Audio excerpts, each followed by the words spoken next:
first, many people loathe the bidding game Ra, coming to love it only with experience. On each turn over 3 rounds, you either add a random tile to the display or call for an auction on the displayed tiles. You can only bid with your few bidding tiles, with a winning tile becoming part of the next lot up for grabs. Tiles come in 8 types, including disasters that can wipe out your holdings, making every lot varied and hard to assess. The time to do this is limited as the embodiment of Ra, the sun, races across the sky, forcing the round's end and scoring.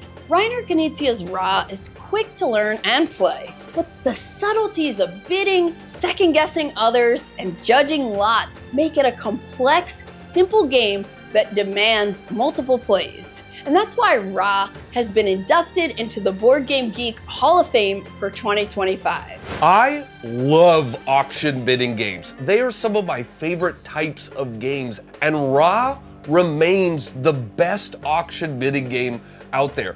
This game came out in 1999, and it's wild that, 25 years ago, we had the best game in this genre. There have been so many auction bidding games since Ra, and I like a lot of them, but none of them ever are as good as Ra. It's just such a great game. It's got such great mechanisms.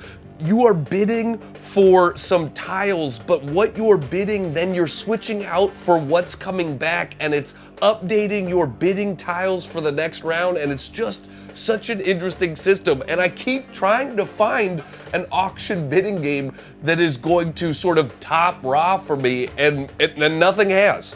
There's a lot of other good ones, but Ra is just such an amazing game, and it's just such an amazing system. And there have been multiple versions of it along the way over the last 25 years. People keep sort of republishing, reproducing it. You don't get to be called a great game if you don't have multiple versions, I feel like. And so there are a lot of versions of Ra, and it remains my favorite auction bidding game all of these years later. I love the game Ra. I really, really love Ra. This is my favorite auction game, one of my favorite push your luck games, and it has some of the best set collection, I believe, in almost any game. Ra is a game that really caught me off guard because I hadn't played a lot of auction games at the time that I first played Ra, and then I played Ra and I was like, wow, this is what an auction game can be. This is the tension in the game, the limited number of resources that you have to spend, because you only have 3 or 4 tiles that you can spend each round. It's not like you're juggling a bunch of currency that you can spend at variable amounts. You only have those 3 or 4 tiles.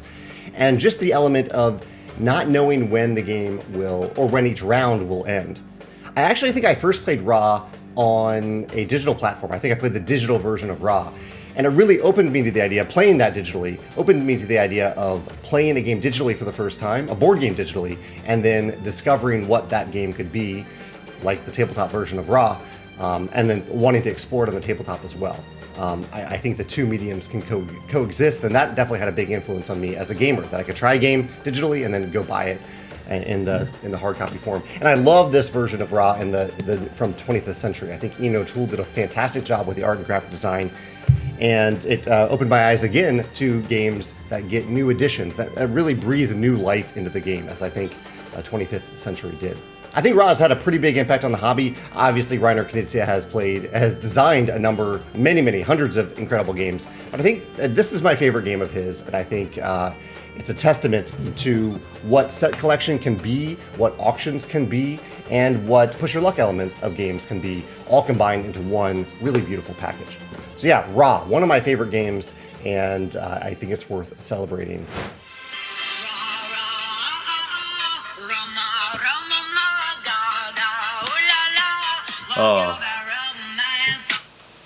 Oh, what a game, huh? Ra, 1999. What a wonderful game Ra is, and I was scared of it at first. Ra terrified me. I saw the Shut Up Sit Down video first, and I was confused, scared, and I'm not just talking about my feelings seeing Quinn's in that outfit.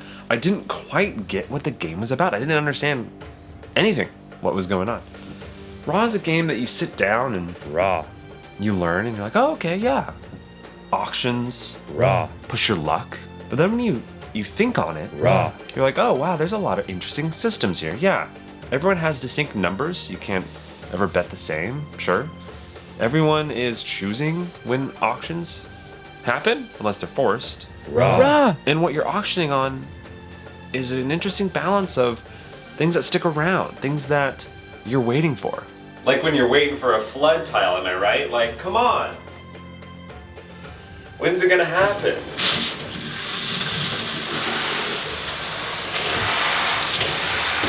That's what I'm talking about. And it's that waiting for the tiles that you want that makes it so fun. It makes you care about other people's turns. Are they gonna call raw when you don't want them to? Do you have high numbers and you want it to get juicy? Do you have low numbers? Are you the one calling raw? Every decision that Reiner made in this game is so smart. It is the pinnacle of game design to me. It is so fun. It is so funny to have so much humor in the design. I don't know how he did it. And it has so much math at the same time. I think we could all learn from Reiner Knizia. It's a man, it's a legend, it's a wonderful game. And hey, don't take my word for it. Look at what number BGG has it on. That's right. The URL is a ranking. It's a hidden ranking that BGG has. It's their favorite games. All right, thanks so much. I've been dry than wet Taylor. Thank you for watching. Go play Raw right now, please. Thank you to all of the contributors who helped make this video, and thank you for joining us in celebrating these incredible games and designers who have shaped the hobby we love. For more details and to explore even more amazing games, visit BoardGameGeek.com.